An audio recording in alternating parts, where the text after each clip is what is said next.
حدیث کے اندر آتا ہے اور صحیح حدیث ہے کہ لوگوں نے حضرت عائشہ صدیقہ رضی اللہ تعالی عنہا ام المومنین سے پوچھا کہ ام المومنین یہ جو زلزلے آتے ہیں، یہ قدرتی آفات آتی ہیں، ان کے بارے میں تو بتائیے۔ بیٹھے بیٹھے زلزلہ آ جاتا، تباہ و برباد کر کے رکھ دیتا، سمندر ابل پڑتے ہیں، بارش اتنی ہوتی ہے کہ پورا علاقہ سمندر بن جاتا ہے، بیٹھے بیٹھے مچھر کا عذاب آ جاتا ہے۔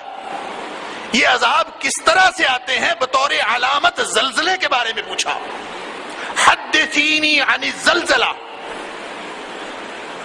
کہ ام المومنین زلزلے کے بارے میں بتائیں۔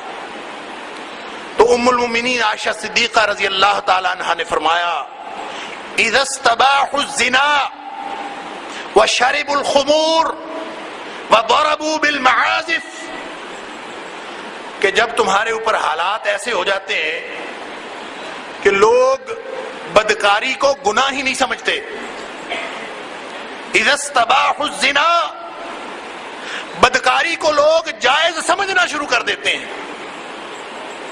اور پتہ ہے ہم سب حیران ہو رہے ہوں گے کہ ہم نے کب بدکاری کو جائز سمجھا؟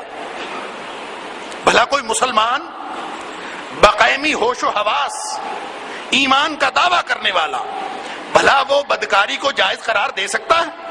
سوال ہی پیدا نہیں ہوتا، وہ نہیں دے سکتا نا۔ لیکن عائشہ صدیقہ رضی اللہ تعالی عنہ فرماتی ہیں کہ جب لوگ بدکاری کو جائز قرار دینے لگے، آپ کو پتہ ہے کہ 2006 کے اندر جو ویمن پروٹیکشن بل ہماری اسمبلی نے پاس کیا، ہمارے قانون کا حصہ بنا، اس کے مطابق بدکاری اب جائز ہے۔ وہ قانون ہمارے ملک کا قانون ہے، اسلامی جمہوریہ پاکستان کا قانون ہے، ہماری اسمبلی نے اس کو پاس کیا ہے اور وہ قانون کا حصہ ہے۔ اور اس میں صرف فرق یہ رکھا گیا ہے، گناہ صرف وہ بدکاری ہے جس میں فریقین رضامند نہ ہوں، صرف وہ ناجائز ہے، وہ حرام ہے۔ اور 1979 سے پہلے جو ہمارے ہاں حدود آرڈیننس 1979 میں یہاں پہ امپلیمنٹ کیے گئے، 1979 سے پہلے بھی رضامندی کے ساتھ بدکاری کا ارتکاب ہمارے قانون میں حرام نہیں تھا۔ 1979 میں حرام ہوا، ایک واویلا مچ گیا، اور وہ واویلا، وہ شور اس وقت تک نہیں تھما۔ 2006 میں جب اس قانون کو ختم کر کے دوبارہ سے رضامندی والی بدکاری، رضامندی والا زنا جائز نہیں قرار دے لیا گیا، اس وقت تک یہ شور نہیں تھما۔ اور اس کو کہتے ہیں یہ وومن پروٹیکشن بل ہے، حقوق نسواں کے تحفظ کا بل ہے۔ حقوق نسواں کے تحفظ کا بل نہیں ہے، وہ بدکاری کے تحفظ کا بل ہے۔ کوئی پاک باز خاتون، کوئی عفت ماں، بیٹی، بہن، ماں، کیسے ہو سکتا ہے کہ وہ بدکاری کے تحفظ کے لیے بات کرے؟ تو بدکاری کو جو رضامندی کے ساتھ ہے، قانون پڑھ لیجئے، پڑھے لکھے لوگ ہیں آپ، پڑھ لیجئے، اس میں بالرضا، جو رضامندی کے ساتھ بدکاری ہو وہ جائز ہے، صرف وہ ناجائز ہے جس میں رضامندی نہ ہو، زبردستی کیا جائے، وہ جا کے شکایت لگا دے، پھر ہوگا۔ البتہ اگر ظاہری طور پر کوئی ایسا مسئلہ نہیں ہے تو رضامندی کے ساتھ جو مرضی کرتے رہے۔ انا للہ و انا الیہ راجعون۔ تو حضرت عائشہ صدیقہ رضی اللہ تعالیٰ عنہ فرماتی ہیں جب حالات یہ ہو جائیں، اذا استباح الزنا، بدکاری کو جائز قرار دے دیا جائے، لوگ اس کو گناہ ہی نہ سمجھیں۔ اور بدکاری صرف بدکاری اس بات کا نام نہیں ہے کہ باقاعدہ جنسی تعلق قائم کیا جائے۔ اللہ کے رسول صلی اللہ علیہ وسلم نے فرمایا العینان تزنیان،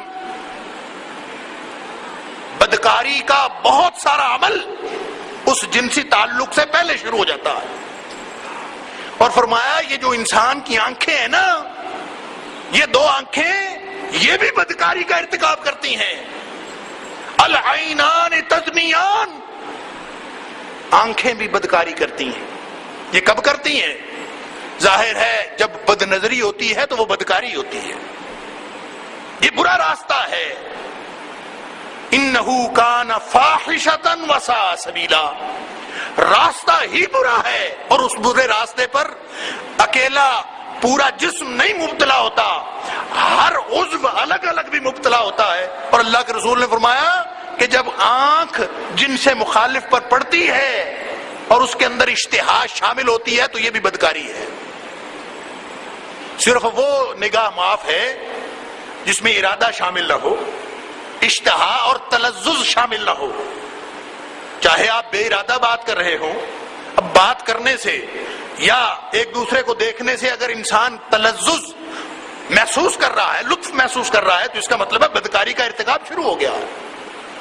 اللہ نے تو قرآن میں منع کیا کہ غیر محرم مرد سے عورت نرم الفاظ میں بات بھی نہ کرے، کہیں اس کے دل کا چور نہ جاگ اٹھے. تو فرمایا اذا استباحوا الزنا، جب لوگ بدکاری کو گناہ ہی نہ سمجھنا شروع کر دیں، بلکہ یہ سمجھیں کہ یہ تو کوئی بات نہیں، خیر ہے. اب بد نظری کو تو کوئی گناہ سمجھتا ہی نہیں. تو اماں عائشہ فرماتی ہیں اذا استباحوا الزنا، جب لوگ بدکاری کو جائز سمجھنے لگے، اتنا عام ہو جائے وہ بدکاری کی کوئی بھی شکل ہو. اور دوسری بات فرمائی وشارب الخمور، شرابیں پی جانے لگیں، عام طور پہ شراب پی جائے، بڑی بڑی محفلیں. اور پھر فرمایا وَضَرَبُوا بِالْمَعَازِفِ، کوئی محفل موسیقی کے بغیر پوری نہ ہوتی ہو، ہر جگہ موسیقی عام ہو جائے. وَضَرَبُوا بِالْمَعَازِفِ، آلات موسیقی، نئی نئی چیزیں، نیا موسیقی کا استعمال. فرمایا جب محفلیں تمہاری اس طرح کی ہونے لگے، حالات یہ ہو جائے. بس 3 باتیں فرمائی. جامع ترمذی کی اس روایت میں تو 15 باتیں ہیں نا، یہاں حضرت عائشہ صدیقہ رضی اللہ تعالیٰ عنہ نے صرف 3 باتیں فرمائی. اذا استباحوا الزنا وشربوا الخمور وضربوا بالمعازف. 3 باتیں جس میں آ گئیں، اللہ اکبر. تو فرماتی ہیں کسی قوم میں جب یہ 3 باتیں آ جاتی ہیں، غار اللہ عز وجل فی سمائہ، آسمانوں پہ بیٹھے اللہ تعالیٰ کو غیرت آ جاتی ہے.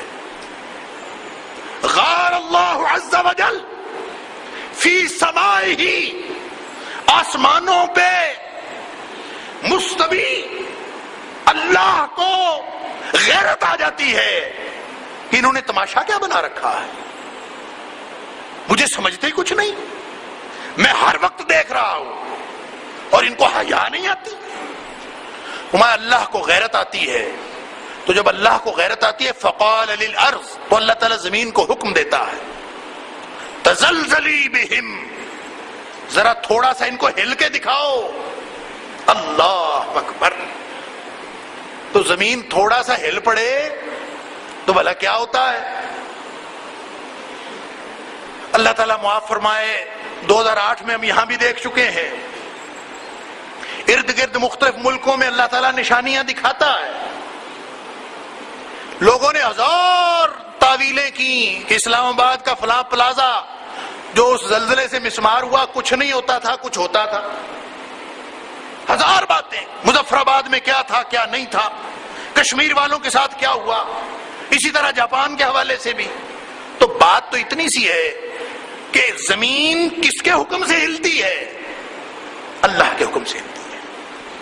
جب وہ چاہتا ہے زمین کو حکم دیتا ہے تزلزلی بہم،